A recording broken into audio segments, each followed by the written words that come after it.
The bear who accidentally became a scandal, how a half-dressed cartoon sparked Polish confusion. There are moments in history when great debates shape nations, moments that define cultural identity, legal direction, and the collective voice of a people. And then, once in a very long while, humanity is confronted with a matter equally peculiar and entirely unexpected. A small, honey-loving bear from the 100-acre wood becoming the centre of political controversy. It is the sort of story no one sees coming, least of all the bear himself. This is, of course, the tale of Winnie the Pooh, and how his clothing choices, or rather his lack thereof, managed to stir a commotion in Poland during the early years of the 21st century. It is a story about misunderstandings, minor council meetings that spiraled into global headlines, and the enduring power of the internet to turn whispers into declarations and local debates into international myths. And somewhere beneath it all lies the tiny, bewildered figure of a pudgy yellow bear wearing nothing but a red shirt, wondering what on earth he did to deserve this level of attention. To understand how this all began, we need to travel back to a small Polish town called Tuzin. It sits quietly in central Poland, a perfectly ordinary place most of the world had never heard of before 2014. It was in this unsuspecting municipality that a very unofficial, very informal meeting would change the course of local legend forever. The topic at hand, at least initially, was entirely mundane. The council was tasked with selecting a mascot for a newly renovated playground. One might expect discussions about funding, safety regulations, or the placement of benches. But instead, the meeting turned toward an unexpectedly philosophical debate. Should Winnie the Pooh be allowed to represent the playground? It was a question that should have been answered in under 5 minutes. But the answer, as it turned out, was not obvious to everyone. Some councillors felt that Pooh was perfectly harmless, a warm, friendly figure recognisable to children around the world. But others took a very different view. And it is here that the story veers sharply from the predictable into the truly surreal. One councillor reportedly objected on the grounds that Winnie the Pooh was inappropriately dressed, pointing out with great seriousness that the beloved bear wears no trousers. This was presented not as a comedic observation, but as a legitimate concern. His red cotton crop top, charming to many, was portrayed as a social problem to others. The bear's lack of pants became a symbol of moral ambiguity. And yes, someone really did say he was a hermaphrodite, since he had no fully defined anatomy. This moment, so innocently bizarre, might have faded into local obscurity. But the world has changed since small-town debates stayed small. Someone recorded the meeting. Someone else leaked it. And soon the internet discovered what had been said. Within days, headlines appeared across continents. They were loud, dramatic, and absolutely irresistible. Polish town bans Winnie the Pooh. No trousers, no playground mascot. Censorship in Poland, beloved bear rejected for indecency. The story grew, transformed and mutated faster than anyone in Tuzin could have imagined. What had been essentially a comedic squabble about mascot selection became a global sensation. Many people failed to note that the Polish national government had absolutely nothing to do with any of this. Others missed the fact that this was not legislation, merely an informal council discussion. Instead, the simplified myth spread like wildfire. Poland has banned Winnie the Pooh. And because the internet thrives on exaggeration, a second myth sprouted organically. If Pooh is banned, then wearing a Winnie the Pooh T-shirt must also be illegal. And so the idea was born entirely by accident. Don't wear your Winnie the Pooh T-shirt in Poland.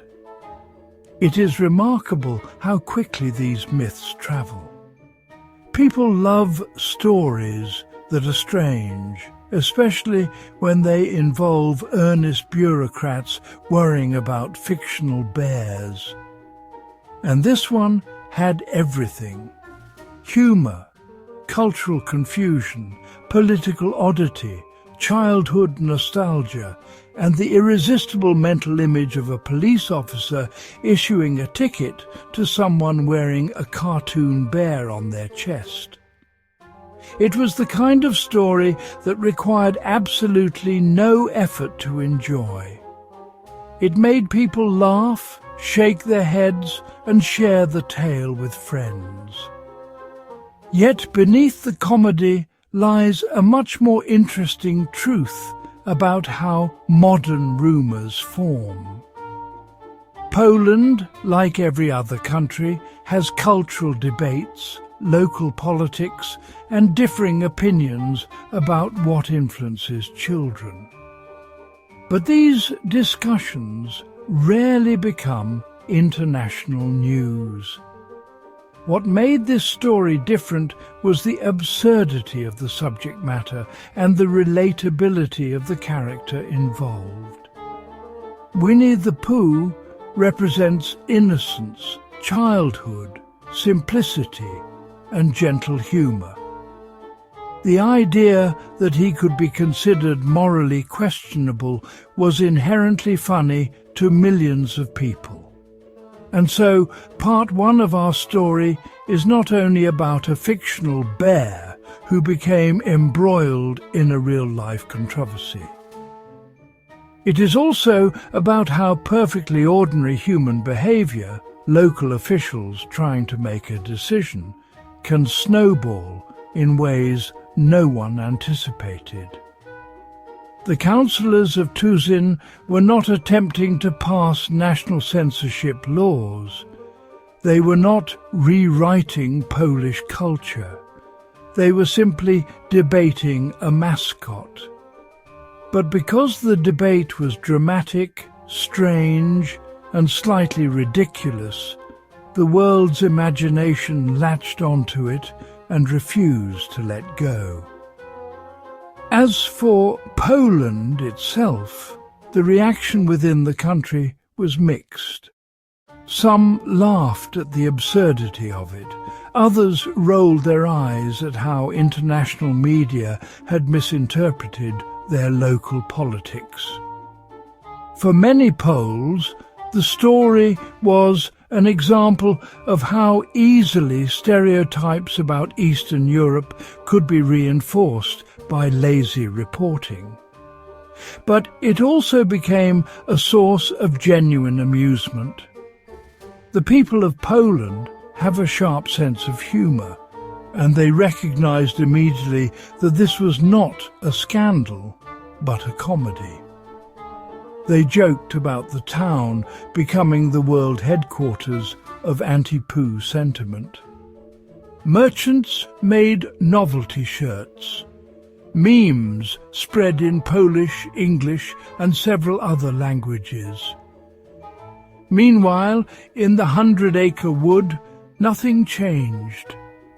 Pooh continued his pursuit of honey, blissfully unaware that somewhere in Central Europe his wardrobe choices had sparked a political debate. His red shirt remained unaltered.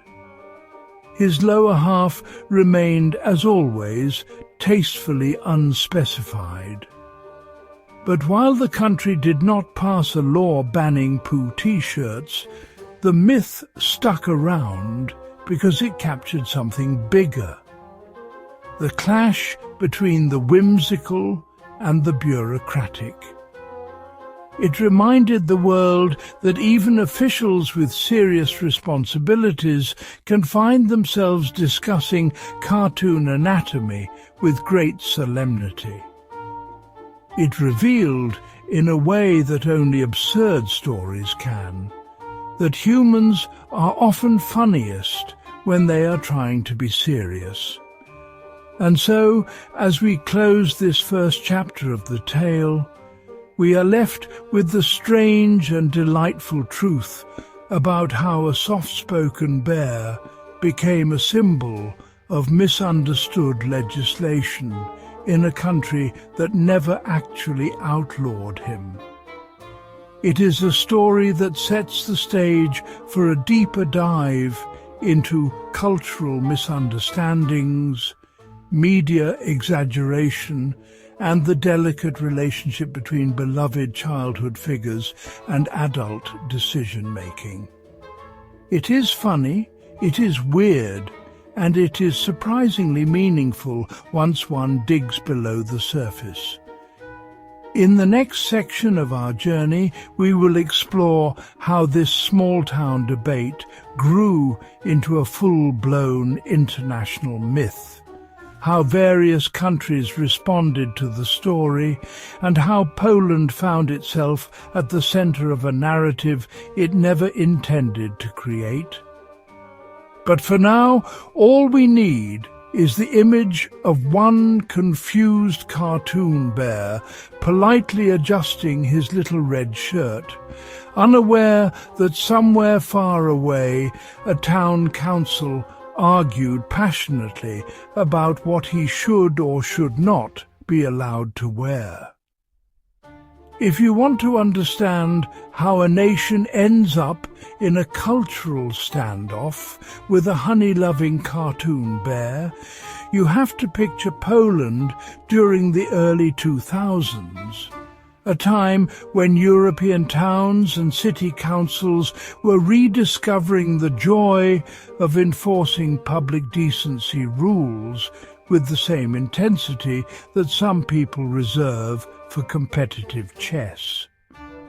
It was the great era of municipal tidiness, a moment when communities across the continent suddenly realized they could legislate almost anything if they framed it as protecting the children. And once that door opened, it was only a matter of time before someone pointed at Winnie the Pooh and said, "Well, now what about that one?" To retrace how things escalated, imagine a small council chamber in a Polish town, one of those places with neatly varnished wooden chairs, an elderly portrait of a former mayor staring down at everyone, and a microphone system that crackles like it's powered by polite disappointment. Nothing dramatic was on the agenda that day. The officials were prepared to debate things like local infrastructure repairs and whether a new flower bed should be installed near the library. But then a simple, unassuming topic drifted into conversation. Updates to the rules about public spaces meant for children. Someone, perhaps with entirely good intentions, brought up a list of characters used on playground signs and children's murals. The idea was to make them consistent, wholesome and appropriate. It was the sort of logistical housekeeping that normally generates zero news coverage and even less public interest. But then the figure of Winnie the Pooh entered the room, not literally, but symbolically, and from that moment the meeting took a hard left turn into history. The issue wasn't Pooh's personality. Everyone agreed he was gentle, sweet and harmless in 99 out of 100 possible interpretations. But the conversation slowly wandered into the wilderness of anatomical accuracy, or rather anatomical ambiguity. Someone noted that the iconic bear has no clearly designated gender markers. Someone else remarked that Pooh's clothing situation, namely the conspicuously bottomless fashion choice, raised questions when displayed in spaces designed for children. Suddenly, what had started as a discussion about playground aesthetics transformed into an intense philosophical dissection of a fictional bear's wardrobe. The council members did not intend to become international headlines. They were simply trying to ensure that mascots used near playgrounds fit certain standards. But discussions that begin with the phrase, "we need to protect the children," often find their way into deeper territory. The debate shifted toward whether certain characters should represent family-friendly spaces. Winnie the Pooh, who had floated for decades atop a cloud of cultural innocence, was suddenly thrust into the category of controversial, not because he had done anything wrong, but because he had done nothing at all to clarify what, in the eyes of overly meticulous adults, needed clarifying. By this point, you can almost imagine the confusion among the council members. They weren't banning anything nationally.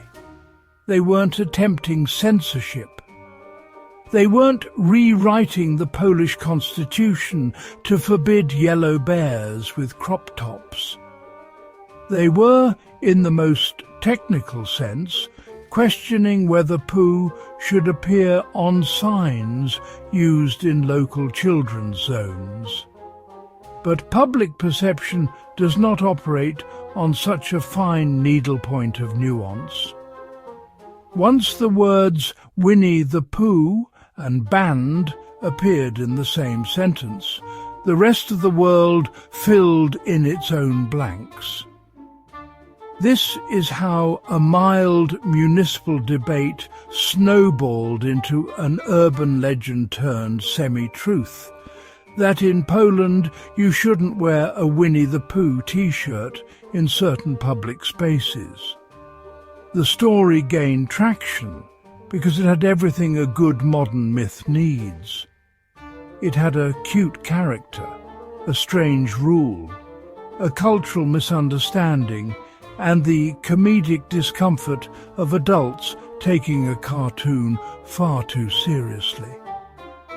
It spread across international websites, conversation forums, social media threads, and travel blogs, some of which treated it as an outright law, others as a symbolic anecdote, and still others as proof that the world had finally gone full bureaucratic absurdity.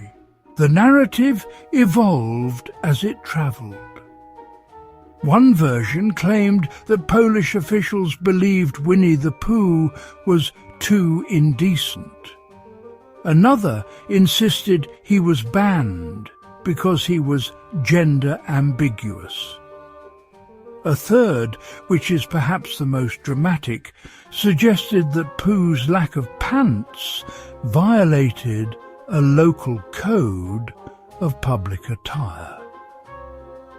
This last version, while entertaining, also prompts the reasonable question: if pantlessness alone were a crime, half the animal mascots in Europe would have gone underground long ago. But the more interesting part is how Poland responded. Many Polish citizens had absolutely no idea this debate had ever happened until they saw foreign articles explaining the scandal to them. Imagine waking up to learn that your own country supposedly outlawed something as harmless as a bear with a honey addiction. The bewilderment was widespread. People asked each other whether this was satire, whether something had been mistranslated, or whether a tiny municipal decision had been inflated into a national law by sheer force of international imagination. That is, in fact, what had happened. The real moment that sparked the rumour was a meeting in the city of Tuzin, where council members debated choosing a mascot for a local playground in the 2014 era. Pooh was considered inappropriate compared to other characters. Again, a small, localized, modestly argued point. But the rest of the world interpreted it as a sweeping declaration about Poland as a whole. And once the headline escaped into the wild, it grew fur like a bear, legs like a rumour, and speed like a meme. If you're picturing the city council sitting in rooms lined with thick stacks of legal documents, angrily yelling about fictional wildlife, you're giving the situation too much drama. The truth is more like a particularly awkward town hall meeting where someone casually mentions the anatomical limitations of a cartoon bear, and everyone else tries to move on, but can't. The subsequent international wave of jokes caught them off guard. They weren't trying to ban T-shirts. They were debating mascots. Yet the world interpreted it as a grand legal stance. However, there was a deeper cultural layer fueling the misunderstanding. Poland, like many countries with strong traditional values and a deep historical identity, tends to take public spaces, especially those for children, quite seriously. It wasn't unusual for councils to debate symbols and mascots, but because Winnie the Pooh belongs to a global pop culture family, altering his standing in any one place makes headlines everywhere. This is partly why the rumour lasted so long. Even after the absurdity faded from the news cycle, people continued repeating the myth as if it were established truth. Travel bloggers inserted it into quirky law lists. Comedy channels folded it into trivia videos. The story's comedic potential grew each time someone retold it with slight exaggeration. Suddenly, wearing a Winnie the Pooh T-shirt in Poland wasn't merely discouraged in a small municipal context. It became, in the eyes of outsiders, a violation that could almost land you in cartoon-related trouble. And so, over the years, the tale transformed into something larger, almost folkloric. It became the kind of myth that travellers share with each other in hostels and airport lounges. "Hey, did you know you can't wear a Winnie the Pooh shirt in Poland?" they'd say, tightening backpacks and sipping cheap coffee. They say it's illegal. People rarely questioned the accuracy. After all, plenty of countries have unusual laws. Poland just happened to get saddled with a misunderstanding so delightfully bizarre that no one wanted to let it go. What makes it even more fascinating is that despite its roots in a specific 2014 local debate, the myth attached itself to entire regions. Some retellings even suggested nationwide enforcement, as though there were Pooh-monitoring police officers patrolling parks looking for honey-themed contraband. In reality, nothing of the sort existed. Polish police had far more important tasks than policing fictional bears. Yet the myth persisted, strengthened by the very absurdity that made it memorable. Over time, the legend became a mirror reflecting how information spreads in the internet age. A mild phrase in Polish gets translated. A translation gets abbreviated. An abbreviation gets turned into a headline. A headline mutates into a meme.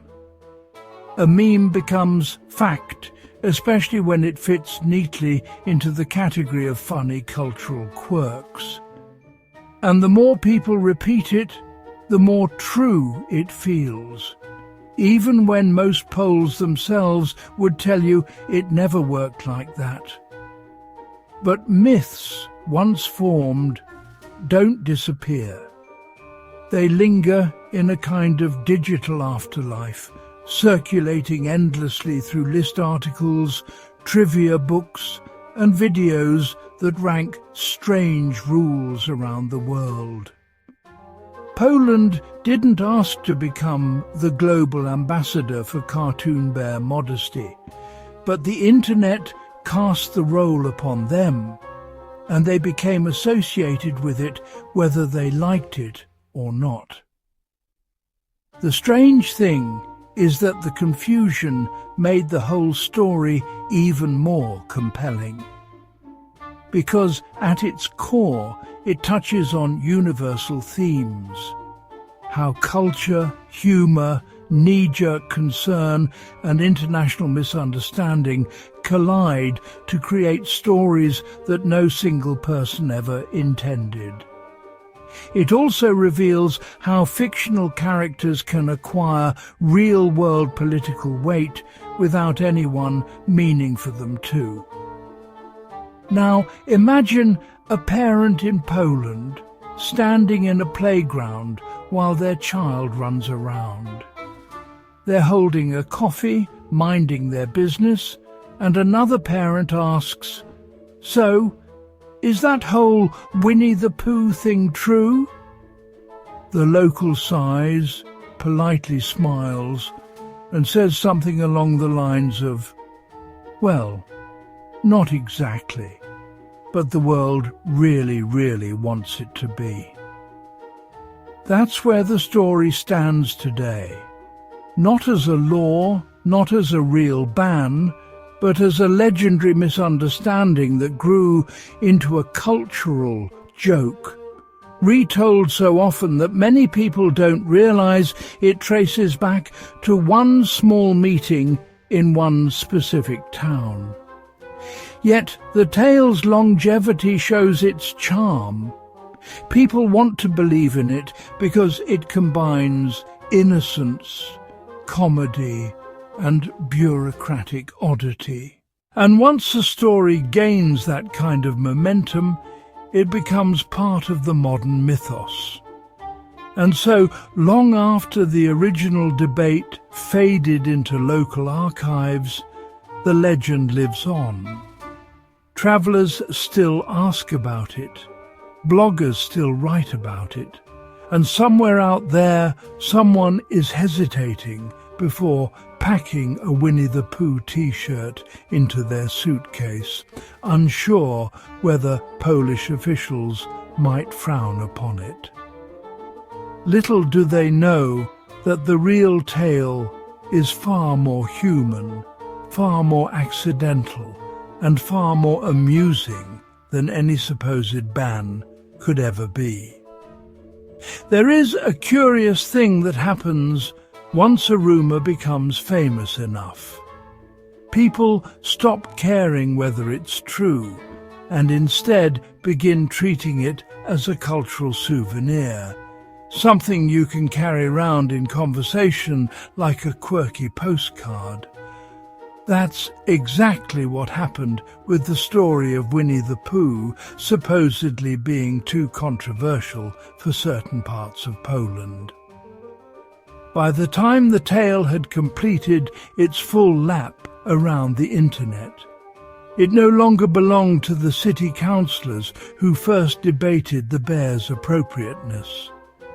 It belonged to everyone, and especially to those who absolutely loved repeating it at dinner parties for the express purpose of watching their guests gasp, laugh, or shake their heads in disbelief. But while the world enjoyed the punchline, the people living in Poland found themselves in a slightly awkward position. Imagine trying to explain to friends abroad that no, your country had not launched a cultural war against a fictional bear, and no, your local police were not lurking around playgrounds ready to issue citations to anyone wearing a red-shirted cartoon friend.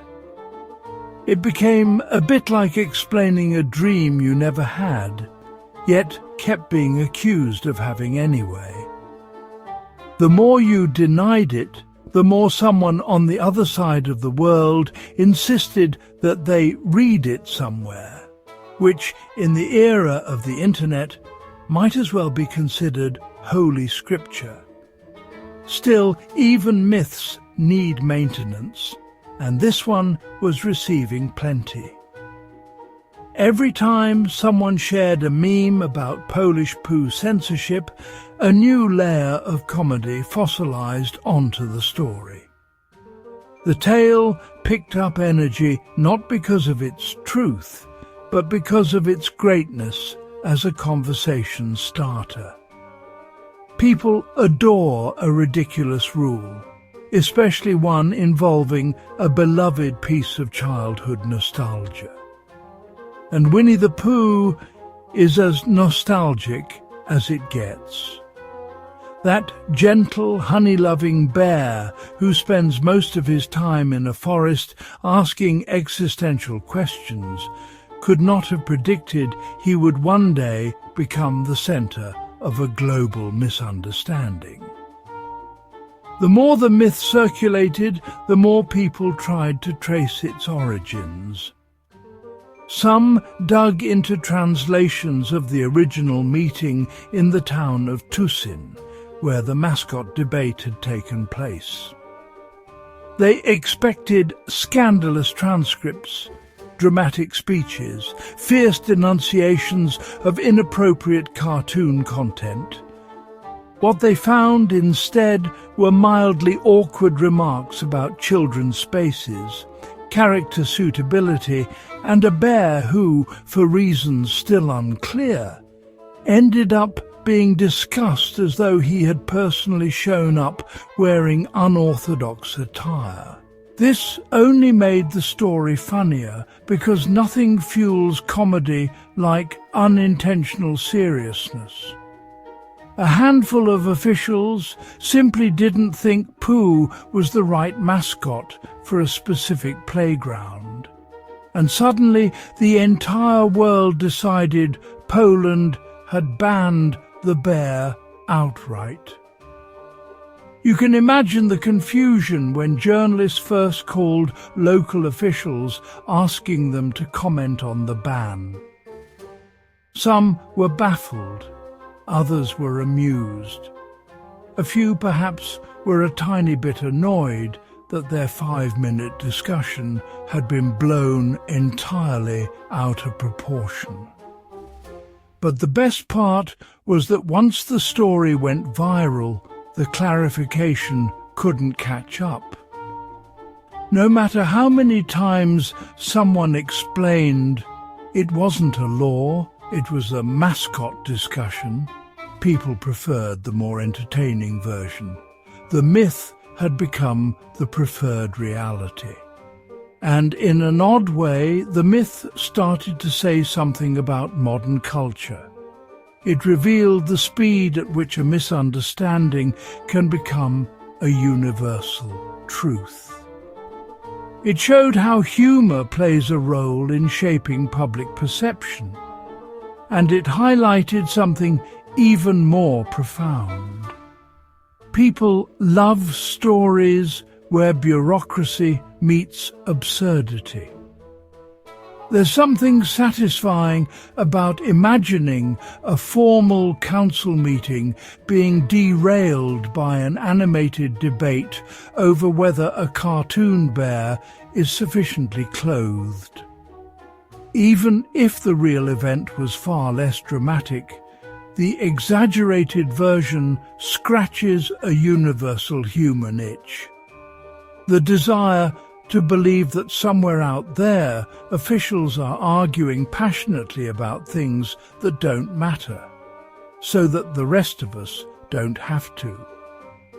As the myth grew, so did the secondary interpretations.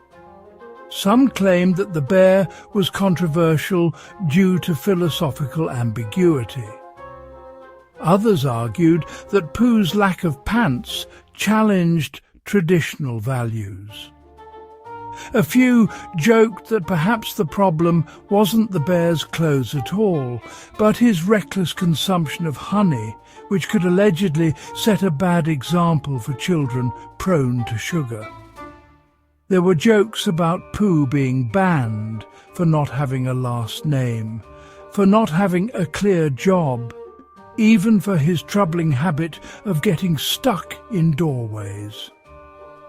People invented increasingly elaborate explanations that had nothing to do with the original discussion. Once a story becomes a meme, it becomes a playground of its own. Meanwhile, most Poles simply went on with life. Children wore Winnie the Pooh backpacks. Stores sold Pooh merchandise. People posted Pooh gifts. There was no sense of rebellion in doing so because there was nothing to rebel against. The entire country continued enjoying the bear with the same innocent affection shared by millions around the world.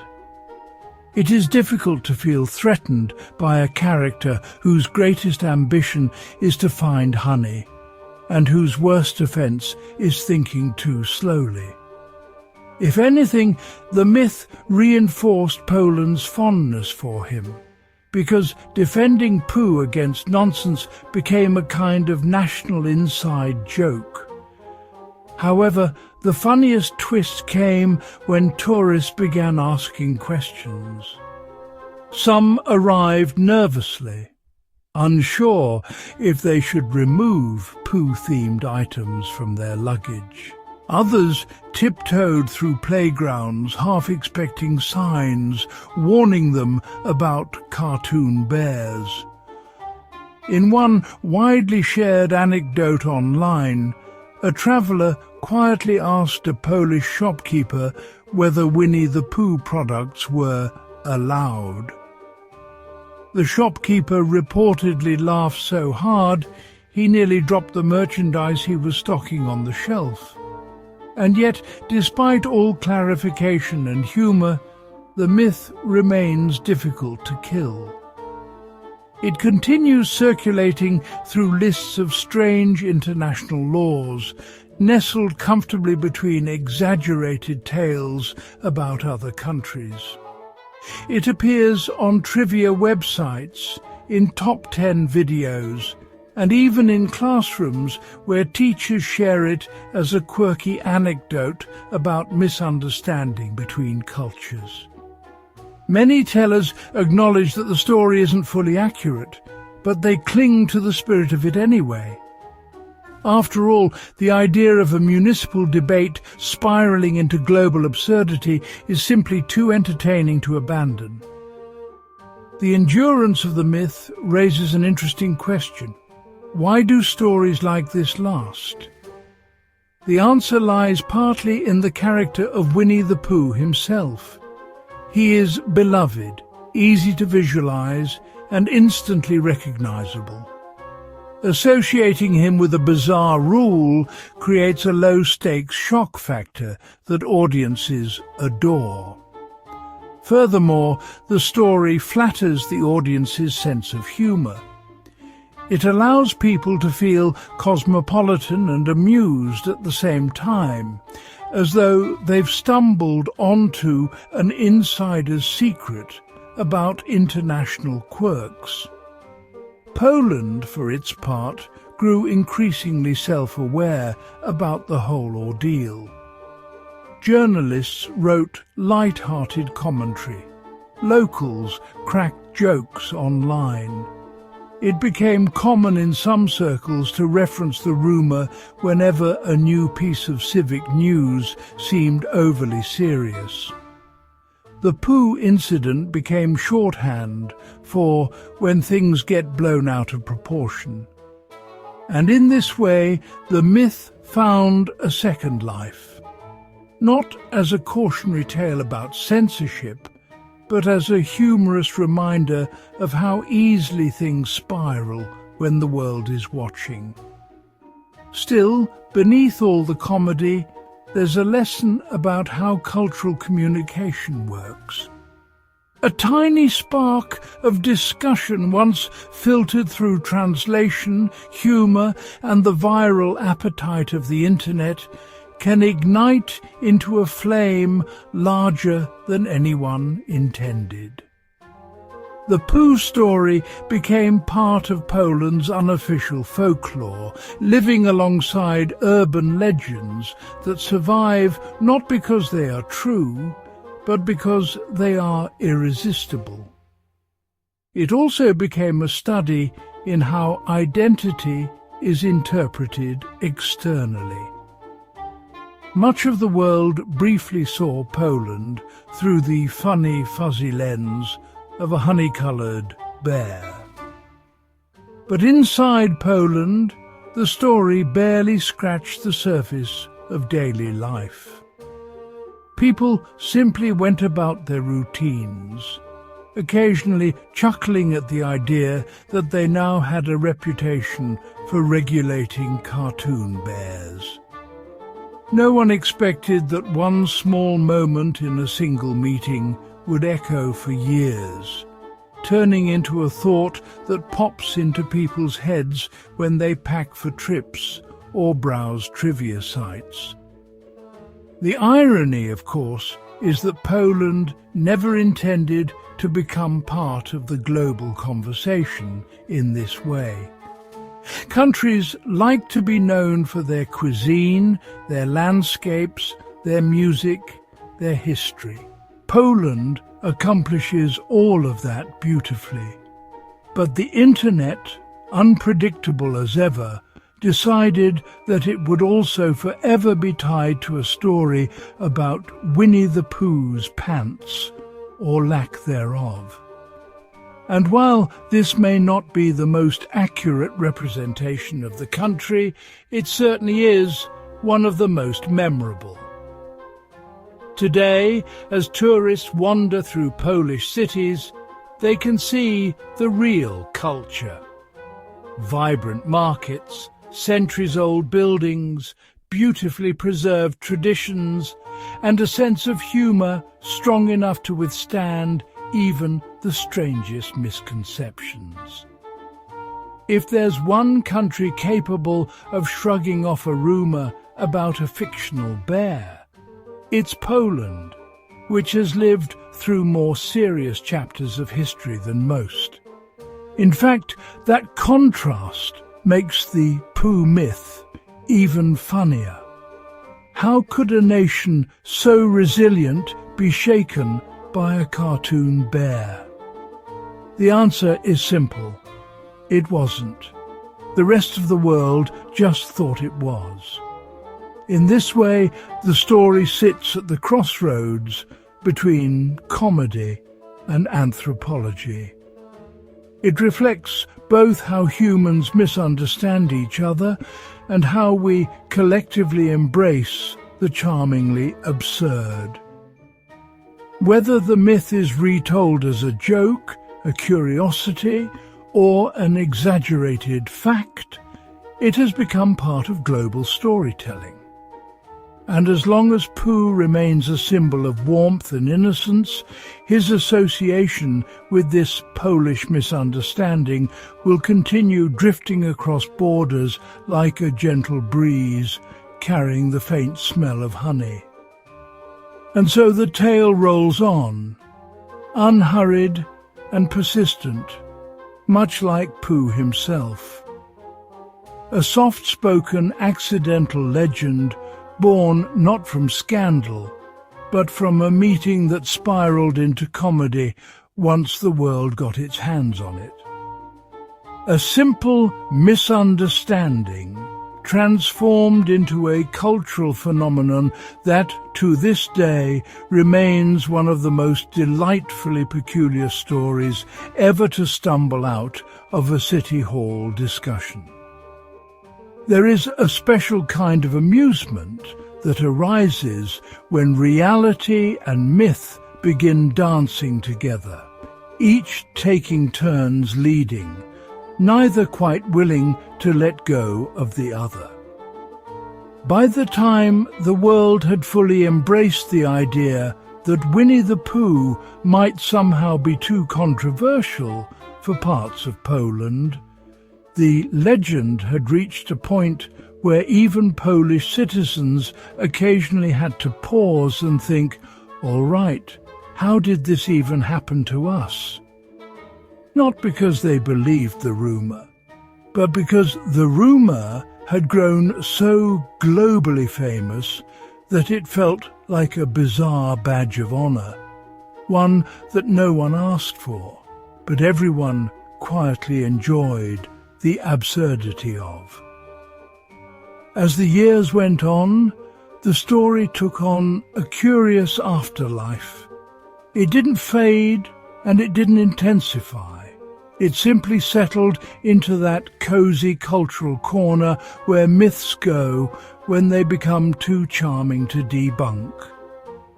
Every so often, a journalist or travel blogger would resurrect it, adding a fresh coat of exaggeration, polishing the details just enough to make readers raise their eyebrows and grin. And every time the story resurfaced, people in Poland found themselves repeating the same amused explanation, that no, they were not patrolling their playgrounds for cartoon bears wearing crop tops, and no, there had never been a nationwide ban on wearing Winnie the Pooh merchandise. But by now, the myth had evolved well beyond the original misinterpretation. It had become an international inside joke, one of those stories everyone knows, but no one can fully source. Even people who didn't remember the town of Tuzin or the 2014 City Council meeting still knew the punchline. They had heard somewhere from someone that Poland had an issue with Winnie the Pooh's pants, or lack thereof. The details didn't matter anymore. The core idea was too funny to question. Meanwhile, inside Poland, life carried on with an increasingly ironic awareness of the legend. Some shop owners leaned into the humour by placing Winnie the Pooh plushies in window displays, as if daring the myth itself to challenge them. A few cafes hung light-hearted signs referencing honeypots, red shirts and banned bears welcome here, turning the misunderstanding into a form of local entertainment. Humour, after all, is a universal currency. And if the world wanted to laugh about Poland and Pooh, Poles were more than willing to laugh with them, rather than at them. If you walked through certain Polish towns during this era, you might encounter young people wearing Pooh-themed hoodies or hats with exaggerated pride, almost as if they were staging a tiny, affectionate protest. Not a protest against actual laws, because none existed, but against the absurdity of the rumour itself. They wore them with a wink, aware that foreigners might misinterpret their wardrobe choices as a rebellious act. And that, in itself, became part of the fun. But the story's charm went deeper than public humour. It also became a case study for how quickly a narrative can mutate, especially when it involves childhood characters. People feel a strange protectiveness over the characters they grew up with, and Winnie the Pooh is practically the patron saint of soft-hearted nostalgia. The idea that he could be involved in political or moral controversy seemed so inherently ridiculous that it intensified the myth's appeal. The more absurd it sounded, the more eagerly people repeated it. In a way, the world didn't cling to this myth because they believed it. They clung to it because they wanted to share the laugh. And nothing makes a story spread faster than that rare combination of innocence, humour and mild scandal, especially when it revolves around a character so famously gentle he once nearly apologised to a bee for wanting its honey. Meanwhile, the internet played its role perfectly. Social media users shared the story with the same enthusiasm they reserved for videos of cats wearing hats. Comment sections filled with quips about dress codes for fictional animals, debates about pantsless mascots, and impressions of bewildered city councillors trying to maintain professional composure during a discussion about a bear who doesn't exist. Even satire websites joined in, writing mock articles about underground Pooh resistance movements and honey smuggling rings. The myth snowballed, picking up comedic mass as it rolled. Tourists, especially those who loved collecting unusual lores from around the world, continued to ask questions. Some joked with tour guides. Others whispered earnestly, trying not to sound disrespectful, but desperately wanting to know if they should leave their Pooh-themed items in their hotel room. Tour guides became experts in the art of delivering long, amused explanations. They would recount the original misunderstanding, shake their heads with a smile, and watch as visitors laughed. Half relieved, half disappointed that the legend wasn't literal. But even as the myth lived on, something deeper and more interesting was happening in the background. The story was quietly becoming a symbolic example used in academic discussions, journalism classes, cultural studies, and media literacy workshops. In universities, professors used it as a soft, approachable case study to teach students about how misinformation spreads. Not the alarming kind, but the whimsical kind that reveals just how easily narratives can distort when they travel across borders and languages. Students found it hilarious at first, then increasingly insightful as they traced the evolution of the myth. They analyzed how translation errors, cultural assumptions, and the irresistible desire to tell a funny story created a narrative far more dramatic than the truth. They examined how a playful misunderstanding could grow into a lasting piece of modern folklore. In this way, Winnie the Pooh inadvertently became a lecture on global communication, a small, honey-coloured ambassador teaching the world about perception and exaggeration. But the most fascinating aspect of this cultural phenomenon was how Poland embraced the absurdity rather than rejecting it. Instead of being frustrated by the persistent misunderstanding, many Poles treated it as a delightful reminder of the world's peculiarities. They joked that if they had to be famous for some misunderstanding, at least it involved a character who was universally loved.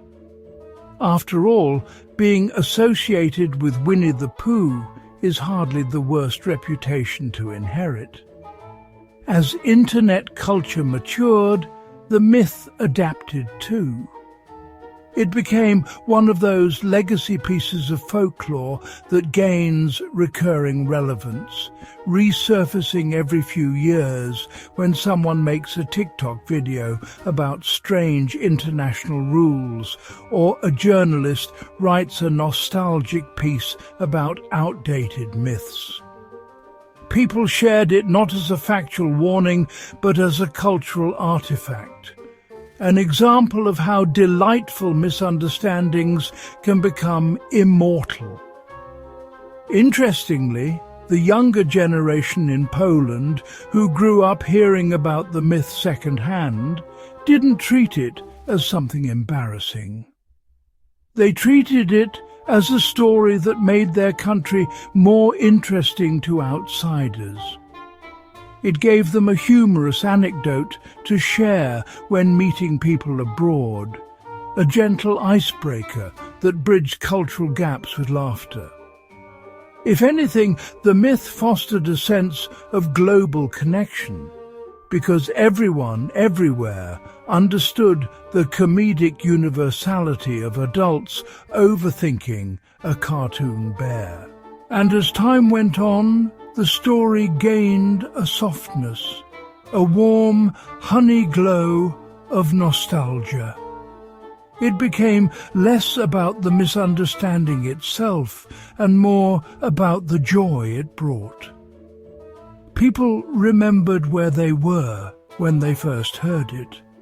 They remembered laughing with friends over the absurdity. They remembered the exact expression on someone's face when they learned that the story wasn't quite true. And in that sense, the myth became a shared cultural memory, almost like a fond inside joke the whole world was in on. Today, the legend remains as comforting as it is amusing.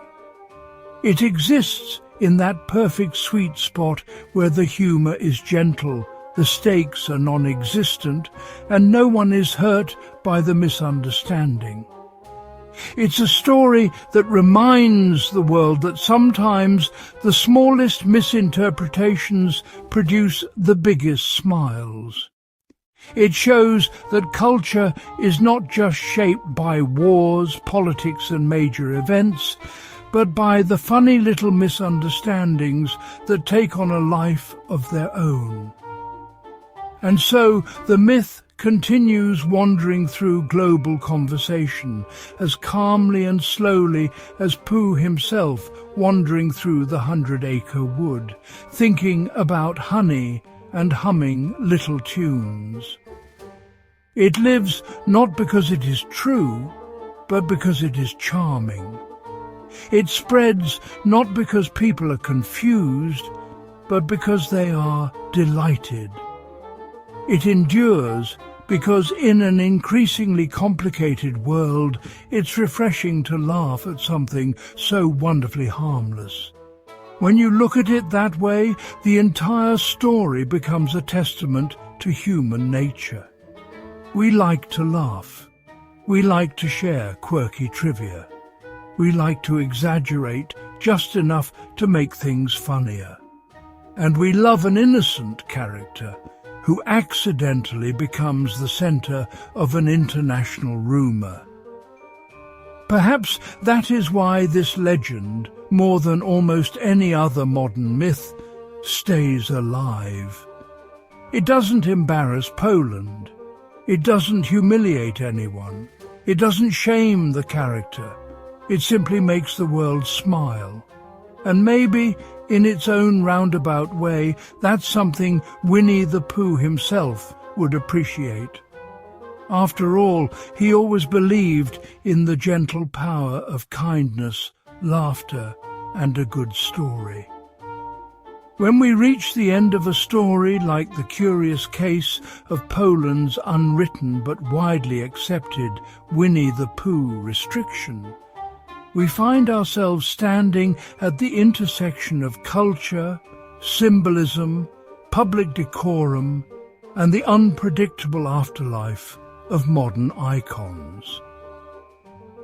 This final chapter pulls everything together.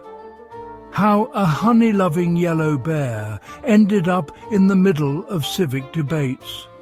Why certain towns chose to treat him as a symbol of impropriety, and why this still echoes in today's discussions about children, media, and public standards.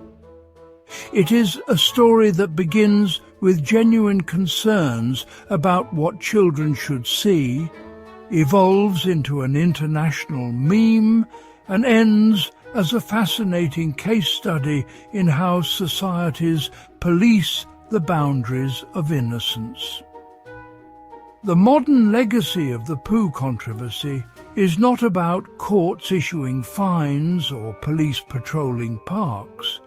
Rather, its power lies in how it spread across pop culture. The idea that a cartoon bear in a crop top somehow became too risque for a playground. It is a myth, but it is a myth rooted in a kernel of truth. And that makes it far more persistent than a simple joke. Whenever a town council debates public character use, whenever the internet stumbles across the story again, Winnie the Pooh becomes a curious touchstone. Innocent enough to be funny, but just controversial enough to stick. To understand why this continues to circulate, you must picture a very specific moment in Poland's civic life. Small towns, often tasked with designing public playgrounds, were approached with proposals for cartoon mascots or murals. These were the years when local councils frequently discussed what icons were most appropriate for children. Characters like Pooh, Mickey Mouse, or generic smiling animals were considered. But in one case, a simple observation was made about Winnie the Pooh, that he was drawn without pants. This sparked a light-hearted but serious discussion about anatomical ambiguity, modesty, and whether a half-dressed bear really represented the kind of wholesome role model the community wanted on an official playground structure. The reasoning was eccentric, but not entirely without precedent. Many European countries set surprisingly high standards for what appears in public children's spaces. Even stylized statues or murals are often reviewed for modesty and propriety. A character who wears a shirt and nothing else suddenly appeared ambiguous, even slightly cheeky, when elevated to the status of official public mascot. So the council, half joking, half genuinely concerned, opted not to use the beloved bear. This decision, never meant to be a national statement, was then reported by Polish media with a tone that was equal parts amused and bewildered. Once international media outlets discovered the story, the rest was inevitable.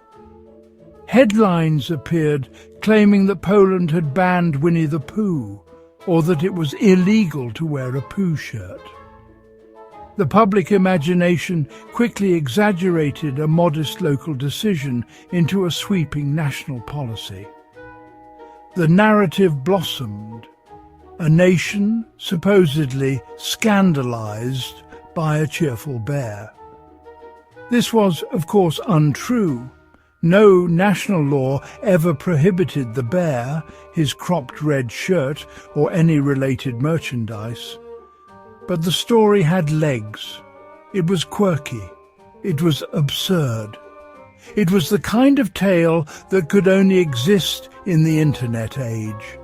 A tiny anecdote inflated into a global myth, retold so often that many people still believe it today. In the years that followed, Poland became the target of good-natured teasing. Travellers joked about smuggling Pooh T-shirts across the border. Meme pages churned out endless images of the honey bear standing defiantly against imaginary Polish authorities. Late-night hosts delivered monologues about the pantsless menace. It seemed that no matter how many times Polish officials clarified the situation, the myth was simply more entertaining than the truth.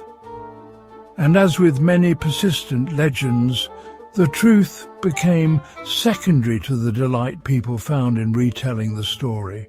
But beneath the humour lies a deeper cultural reflection about how societies interpret children's icons. Winnie the Pooh, despite his global popularity, has always occupied a strange boundary between childlike innocence and subtle adult commentary. His absent pants were not originally a joke. They were simply part of the soft, whimsical art style used in the early illustrations. Decades later, corporate redesigns preserved the look to maintain brand identity. What began as harmless stylization evolved into a cultural quirk. When viewed through a contemporary lens, especially in a public playground context, the design suddenly seemed odd or ambiguous to certain audiences. This is not unique to Pooh. Many cartoon characters from earlier eras have been scrutinized by modern audiences who reinterpret old artistic choices through new lenses. What makes the Polish case exceptional is the way a small municipal debate, never intended to be anything more than a local administrative decision, was thrust onto the global stage. A single discussion, one of many such debates across Europe, was framed as if the entire country had declared a war on underwear-deficient bears. It became symbolic not because the law existed, but because people wanted it to exist. It was simply too charmingly ridiculous not to believe.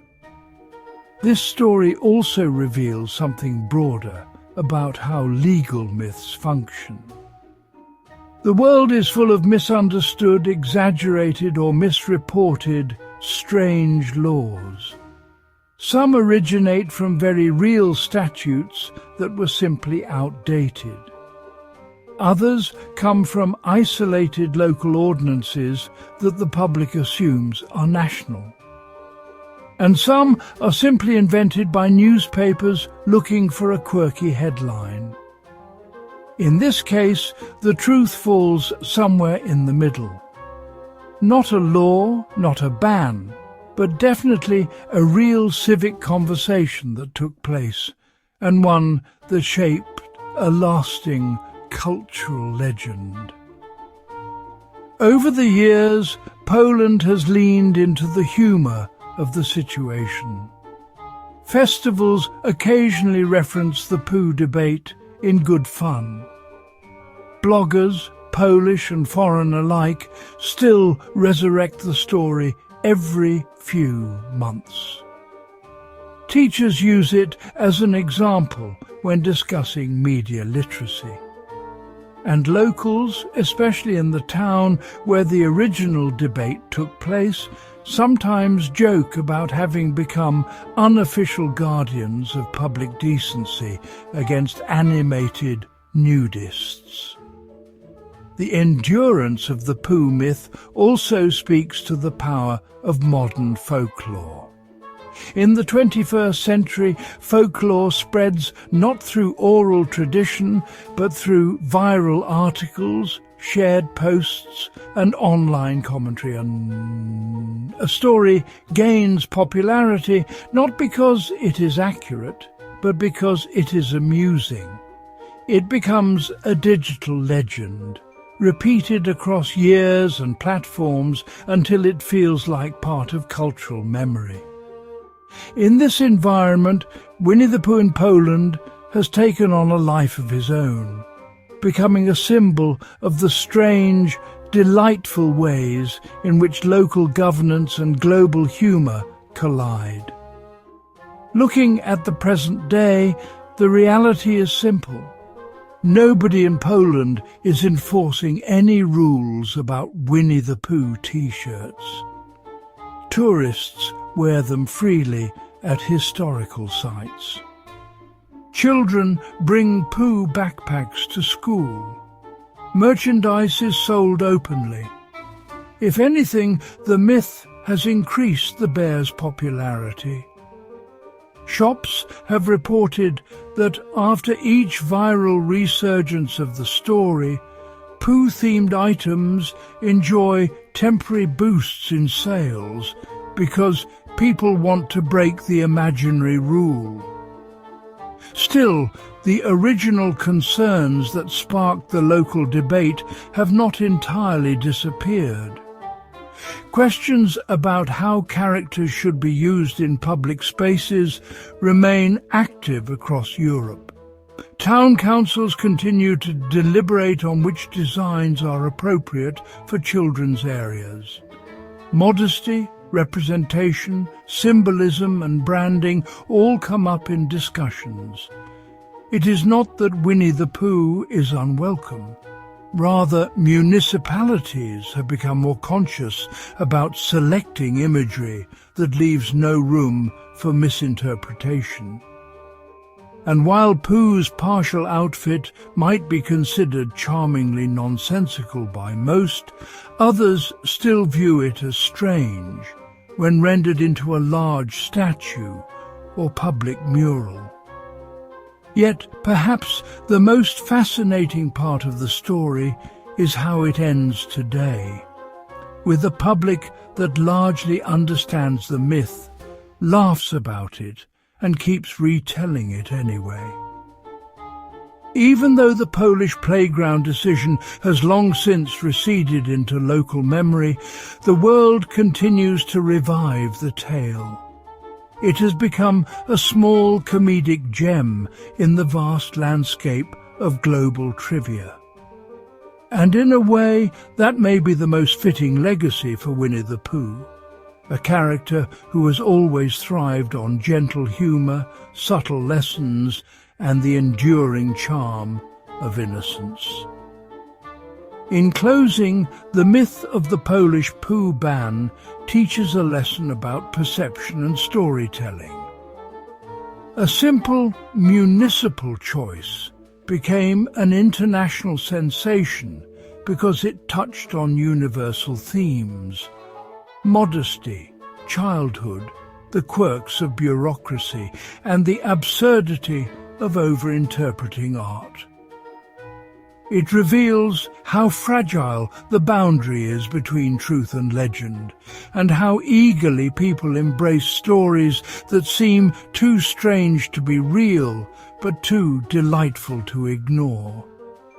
And it reminds us that laws, whether real or imagined, often serve as reflections of cultural conversations rather than strict commands.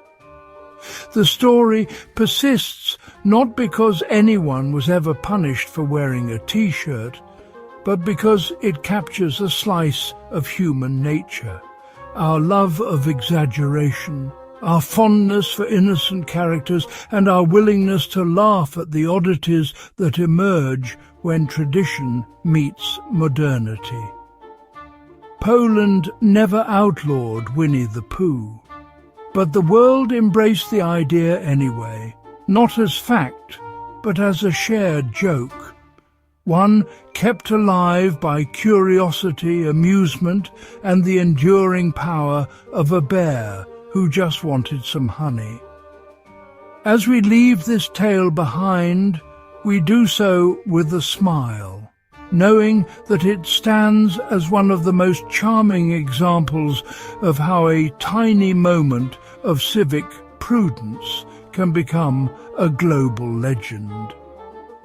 And somewhere out there, Winnie the Pooh is probably still confused, wondering why his shirt became a topic of international debate, and blissfully unaware that he remains, to this day, one of the most influential pantsless icons in modern folklore.